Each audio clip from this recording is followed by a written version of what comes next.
শহরে থাকিস, কি না কি খাস আল্লাহ জানে। সারাক্ষণ আমার টেনশন লেগেই থাকে। আর দেখো না তোমার মেয়েটা কত শুকায় গেছে। এই নে পেট ভরে খাবি। সঞ্জয়, নতুন মেহমান নিয়ে আসছস, একটু সাবধানে থাকিস। আমাদের তো শত্রুর অভাব নেই, যে কোনো সময় যে কোনো কিছু হয়ে যেতে পারে। তুই যে কি বলিস না ছোট, আমাদের আবার শত্রু কোথায়? হ্যাঁ, গ্রামের সবাই আমাদের কত ভালোবাসে। তাছাড়া কেউ জেনে শুনে আমার কিংবা আমার মেহমানের কোনো ক্ষতি করবে না। তা বাবা কবির, আমাদের গ্রামটা তুমি কেমন দেখলে? দারুণ, আপনাদের গ্রামটা বেশ সুন্দর।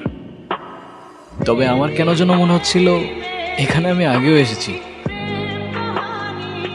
সবকিছু কেমন যেন আপন আপন মনে হচ্ছিল। আজ থেকে তুমি আমার সন্তানের মতো, কেমন? এই বাড়ির দরজা তোমার জন্য চিরদিনের জন্য খোলা। তোমার যখন প্রয়োজন তখন তুমি আসবে, এবং তোমার যা প্রয়োজন তুমি আমার কাছে চাইবে, কেমন? আপনাদের এই ভালোবাসাগুলো আমি কখনো ভুলতে পারবো না।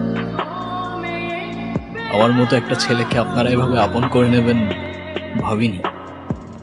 আপনারা সবাই খুব ভালো মনের মানুষ। আপনাদের সাথে বসে প্রথমবারের মতো পরিবারের ফিলিংটা বুঝতে পারলাম।